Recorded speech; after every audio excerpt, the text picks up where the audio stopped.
Hello. So today we're going to talk about maybe you've been asked to speak, maybe you want to do some speaking, kind of pitch some things. Somebody asked me, how do I price that? So first I want to thank TherapyNotes for sponsoring Ask Allison.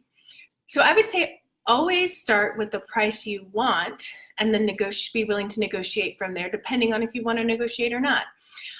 You would be surprised at the size of some of the honorariums that nonprofits, schools, all sorts of places that we think of not having a lot of money.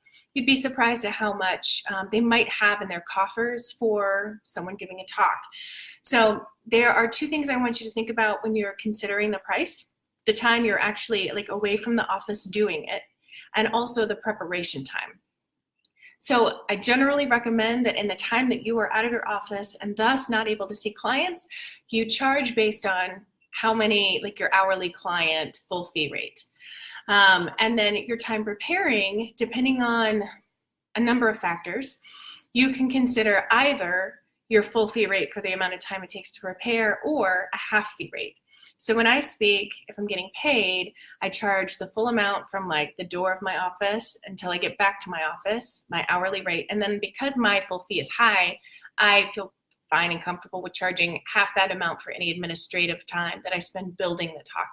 If this is a talk you give over and over and over, you might want to spread that out kind of across time because you're not having to reinvent the wheel over and over.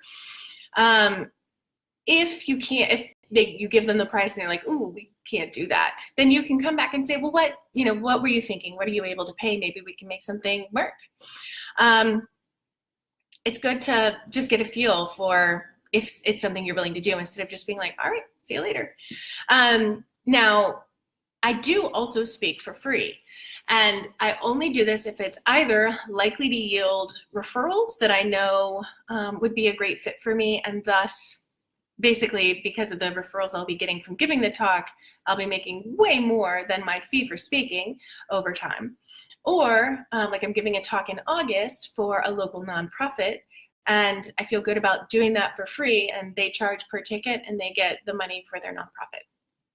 I would make sure that you, and this is not what they asked, but I do want to put it in there, make sure you're focusing on topics that speak to your ideal clients, because if you don't, let's say you love to work with stressed out moms, and a high school gives you the opportunity to come and speak to the parent-teacher organization about recognizing suicidality in your teen. You're all of a sudden going to get a bunch of referrals for teenagers unless you are very careful in the way that you provide that talk. So if you don't want a bunch of referrals for potentially suicidal teens, don't give that talk. Give the talk that's going to bring in the people that you want in your practice that are a good fit for you. So if you need help niching or figuring out what kind of talk would be good for you, then that's help that we can offer you in the Abundance Party. If you have questions you want me to answer on Ask Allison, you can shoot us an email at ask@abundancepracticebuilding.com. Have a great day.